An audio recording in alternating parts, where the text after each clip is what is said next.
Halo guys, balik lagi bersama dengan Red Bear Manhwa. Kali ini Mimin akan melanjutkan komik yang menceritakan tentang perjuangan seorang laki-laki yang berubah menjadi ayah tak tertandingi. Dan apabila kalian masih bingung dengan alur ceritanya, kalian bisa cek deskripsi atau langsung saja menuju playlist yang ada di channel ini untuk memulainya dari part 1. Tanpa basa-basi lebih lama lagi, mari kita lanjut ke part 19. Cerita dimulai saat Makgah bertanya kepada Yok Ahan, musuh persekutuan, kau bicara soal dia, benar, jika Anda tempatnya, aku harus melaporkan pada atasan untuk mengajak negosiasi. Atau mungkin, jika mau membantu kami menangkap mereka, persekutuan akan berutang budi besar, jawab Yok Ahan. Aku tidak butuh. Meski aku tak akan melindungi pria itu, tapi kau tak kubiarkan merebutnya secara paksa, saut Makgah. Apa maksudnya? Tanya Yok Ahan yang terkejut tidak paham.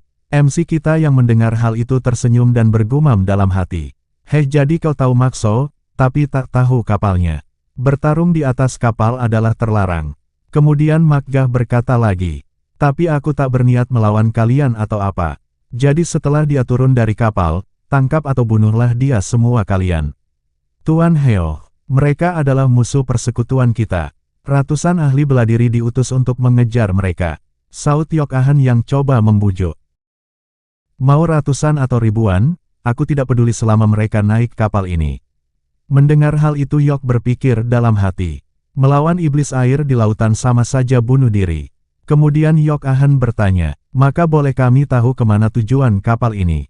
Rutenya selalu sama, berangkat dan kembali ke San Mensia, jawab Makgah. Berarti tujuan akhirnya, saut Yok Ahan, ya, lebih condong ke wilayah klan pedang, jawab Makgah, dan kembali berkata, bersiagalah saja di sana meski harus menunggu. Aku juga ingin melihatnya mati, jadi waktu dia turun nanti, akan sedikit ku bantu. Makso, jangan begitu dong, Makso, saut MC kita yang panik mendengar itu. Tidak bisakah kau membantu sekarang? Kami akan mempersiapkan lebih banyak orang jika Anda memperlambat kapal sehari saja. Tanya Yok Ahan lagi. Tidak, kapalku akan tetap dalam jadwal. Orang bodoh itu sudah terlalu lama menyita waktu kami, jawab Makgah. Maka di mana selanjutnya kalian berlabuh? Tanya Yok Ahan. Pelabuhan Lembah Selatan 2 hari lagi, saut Makgah. Mendengar hal itu Yok Ahan berpikir dalam hati, kami bisa lebih cepat jika bergegas. Dan kemudian Yok Ahan berkata, sampai jumpa di sana Tuan Heo. Kita mundur, ucap Yok Ahan memberikan perintahnya. Saat kelompok pengejar Yok Ahan menjauh, MC kita yang melihat langsung berkata, wui, semua langsung pergi. Kemudian perhatian MC kita terpecah saat Makgah yang masih emosi berkata, kau harus turun di pelabuhan. Oke Kapten, jawab MC kita yang tersenyum kuda. Angkat jangkar, teriak Makgah menandakan kapal mulai berlayar kembali. Chapter beralih di pendopo naga bijak. Ada sergapan, tanya Jik Hakdo terkejut mendengar laporan dari adik iparnya. 3 pemimpin 1000 naga mengalami luka serius. Lalu, kemudian adik iparnya memberikan informasi tentang kejadian misi yang diambil MC. Setelah mendengar hal itu, Jik Hakdo kembali bertanya, di mana mereka? Apa sudah berhasil dilacak? Kita masih menunggu informasi dari mata-mata kita dalam persekutuan Murim, jadi belum tahu pasti, jawab adik iparnya. Terlalu lama, kita harus ke pinggir kota, saut Jik Hakdo. Kemudian adik iparnya berkata, jilat kita mengutus orang ke perbatasan, maka kita terpaksa bentrok.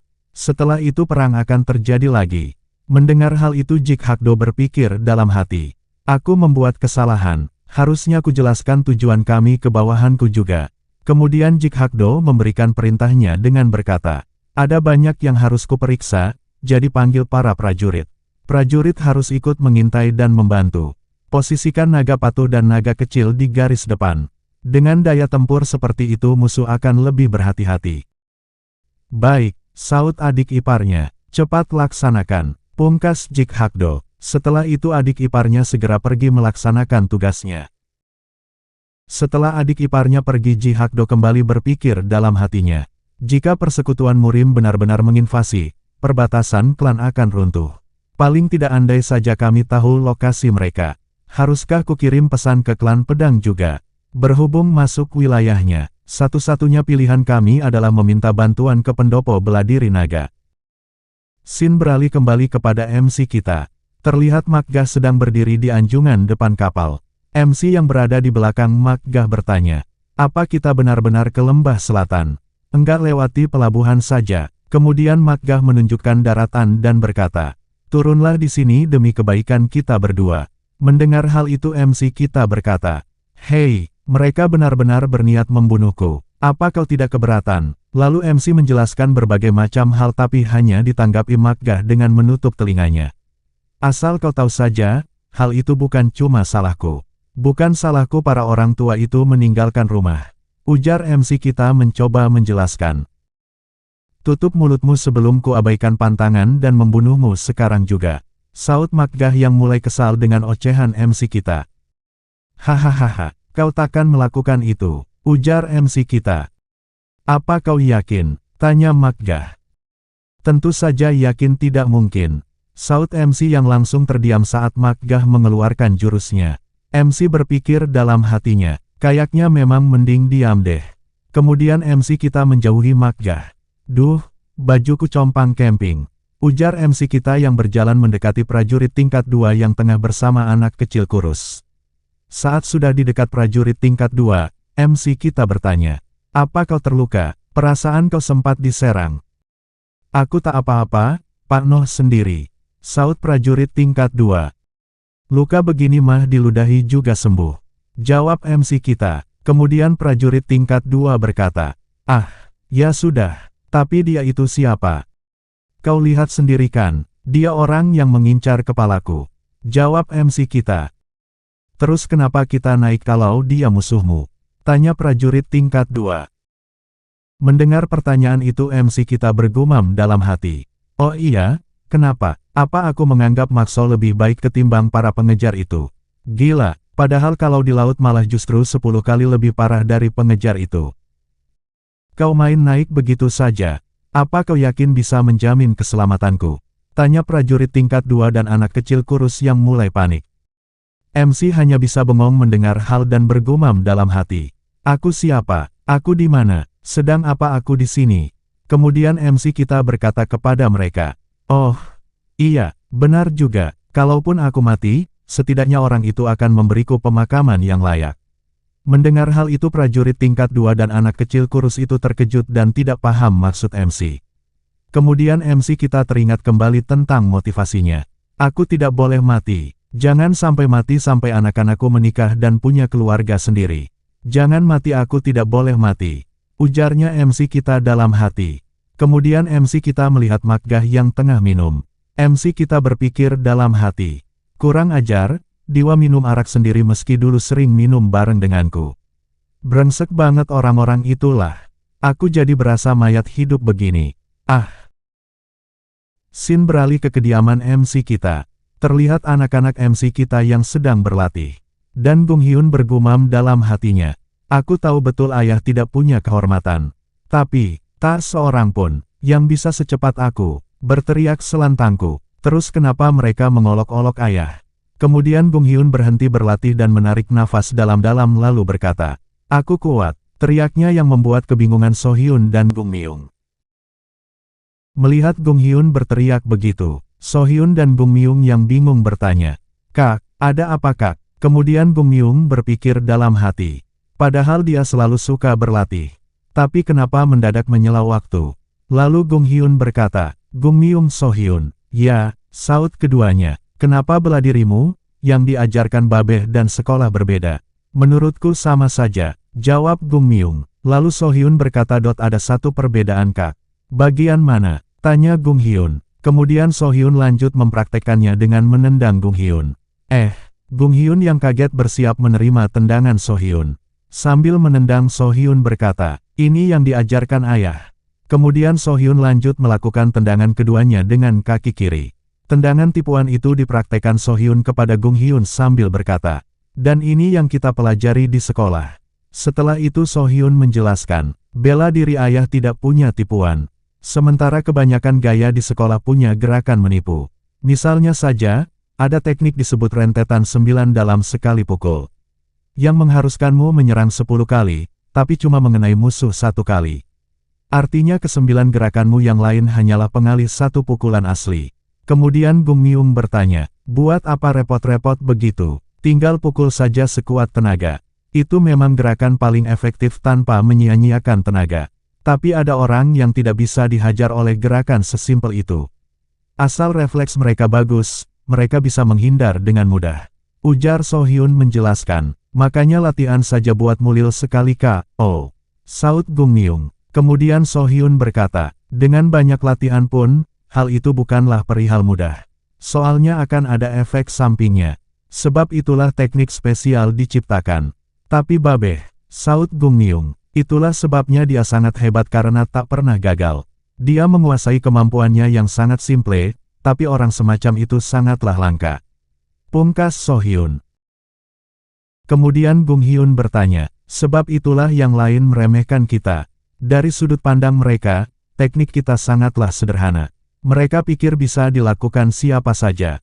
Jawab So Hyun, berarti memang benar kan? Tanya Gung Miung. Tidak, mereka hanya meremehkan kita, karena tidak semua orang bisa. Teknik bela diri tidak boleh dipikir dengan sederhana. Sama halnya suit batu gunting kertas yang pro kontra. Jadi sebab itulah kita harus banyak berlatih dan mengolah segala yang kita punya. Anggap saja, meskipun mengalahkan batu, kita bisa melatih batu hingga besarnya tidak bisa dibungkus lagi dengan kertas. Itulah inti dari bela diri ayah. Ujar So Hyun menjelaskan, kertas dan batu, apa? Dia bilang soal membesarkan juga. Tanya kebingungan Gung Hyun dan Gung Miung. Kemudian So Hyun yang malas menjelaskan berkata, ya elah kakak-kakakku ini, bodoh amat, aku mau belajar saja, ujar So Hyun melangkah pergi. Kemudian Gung Hyun dan Gung Miung berbincang mendiskusikan tentang apa yang diajarkan So Hyun. Paham gak kak? Pusing sumpah, ujar Gung Miung. Kemudian Gung Hyun berkata, anggap saja tekniknya Babeh cepat dan kuat, selagi anak lainnya mempelajari mainan anak gadis. Kita bisa tanya Babeh waktu pulang nanti. Ayo mulai. Gitu ya? Ya, saud Gung Miung. Tapi haruskah kita coba yang dikatakan So Hyun tadi? Ujar Gung Hyun. Saud Gung Miung. Kemudian Gung Hyun berkata, goyangkan, buat tipuan atas, pukul bawahnya, terus bersiap lagi. Atau tipu kanan pukul kiri. Ujarnya sambil mempraktekkannya. Memang apa gunanya mempelajarinya itu? Bukannya So Hyun bilang, lebih baik mempercepat pukulan saja. Tanya Gung Miung. Kayaknya seru loh. Jawab Gung Hyun. Lalu kemudian tiba-tiba terdengar suara yang mengatakan, mau kami ajari tentang gerakan semacam itu. Gung Hyun dan Gung Miung yang terkejut langsung menoleh ke arah suara itu datang. Terlihat dua kakek kembar yang tersenyum kepada mereka. Siapa kalian? Tanya Gung Hyun. Kami cuma orang lewat, kakek-kakek, untuk saat ini. Sementara, jawab mereka berdua, terlihat kedua kakek itu berdiri melayang di balik tembok rumah MC kita. Sin beralih kepada Chun Soso yang terlihat sedang mengunjungi makam. Kakak, lama tak berjumpa, apa kau puas sekarang? Chun Soso berkata kepada makam kakaknya yang seolah membayangkan kakaknya melihatnya. Tak selang berapa lama kemudian di tengah deras hujan, bawahannya datang dan berkata, Kepala Pendeta, tinggalkan kami. Saud Chun Soso. Bawahannya yang berdiam diri tidak pergi membuat Chun Soso bertanya. Apa ada yang harus kau katakan? Ada sebuah kelompok iblis disebut klan tulang yang menyerang beberapa pengikut kita. Karena menunggu tim pengejar membutuhkan waktu, jadi kami ingin meminta izin menanganinya langsung. Jawab bawahannya. Dengan tersenyum Chun Soso berkata, begitukah? Kembalilah aku akan pulang sendiri. Tapi kepala, saud bawahannya. Aku juga ingin mengecek kesetiaan tangan kanan dan kiri jadi jangan ucapkan apapun. Siap, saud bawahannya. Sampai jumpa lagi kakak. Sin beralih kembali kepada anak-anak MC kita di kediaman. Kita mendapatkan kesan pertama yang bagus. Tentu saja, ujar kakek kembar dalam telepati. Kemudian kakek kembar bertanya, kalian kembar ya? Kalian juga kembar kek? Saud Gung Hyun. Hehehehe, senang bertemu kalian. Pungkas kakek kembar, lalu Gung Hyun dan Gung Miung menganggukkan kepalanya. Dan berkata, kata Bibi, kami akan punya perbedaan seiring usia, tapi kalian berdua sama persis kayak. Memang benar akan ada perbedaan, itu pun jika kelak kalian melakukan sesuatu dan berada di tempat berbeda. Tapi kami berdua menghabiskan semasa hidup bersama, tinggal bersama dan selalu melakukan hal yang sama. Jadi kami tak mungkin begitu berbeda, ujar kakek kembar. Kemudian Gung Hyun dan Gung Myung kembali bertanya, apa kalian bisa sepaham satu sama lain? Apa kalian juga? Kami yang sudah tua sering melakukannya. Terkadang lebih enak saling menatap daripada bicara dulu. Jawab kakek kembar, sama dengan kita dong. Iya sama dengan mereka, ujar Gung Hyun dan Gung Myung. Kedua kakek kembar bergumam dalam hati. Mereka bilang kita berempat sama. Kita menemukan orang yang tepat. Mau dengar sesuatu yang bagus? Tanya kakek kembar kepada Gung Hyun dan Gung Myung. Beberapa saat kemudian terlihat kakek kembar bersama si kembar Gung Hyun dan Gung Myung sedang duduk berbincang di halaman rumah MC kita.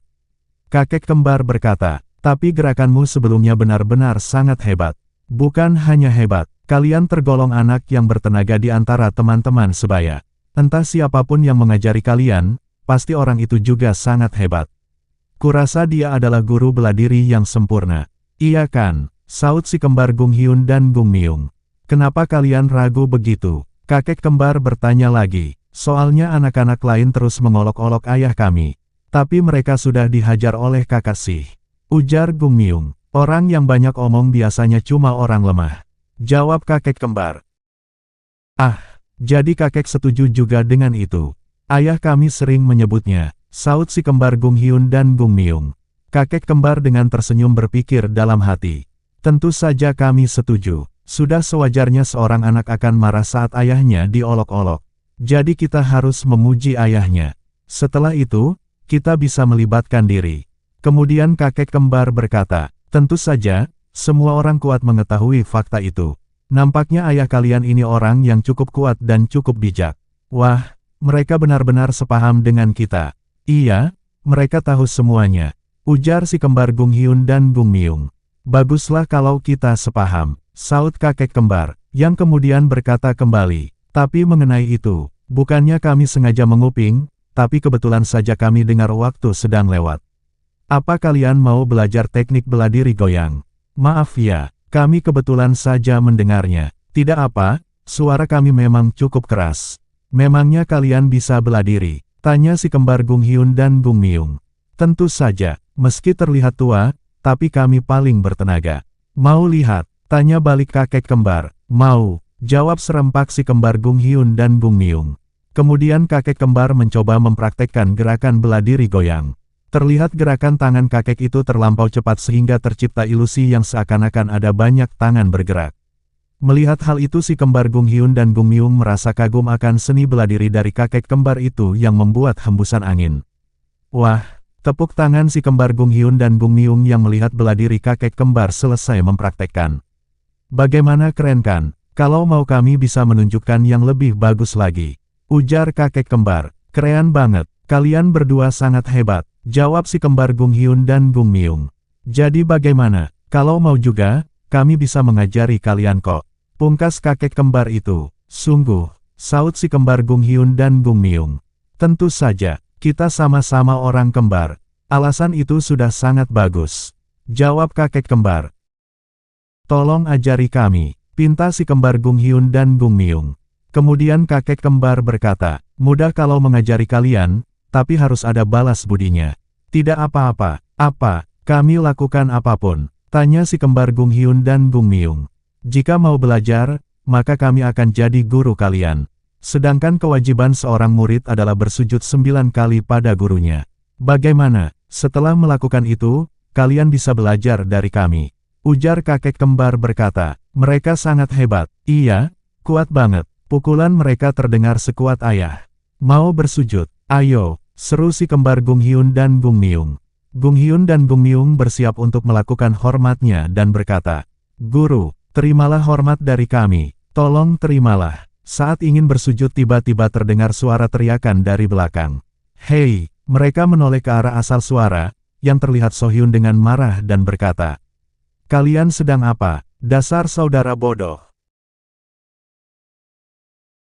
Sekian untuk episode kali ini, jangan lupa subscribe untuk update video-video terbaru dari Mimin. dan juga bantu share biar channel ini berkembang dan membuat Mimin semangat. Sekian dari Mimin, wassalamualaikum warahmatullahi wabarakatuh, and see you next time.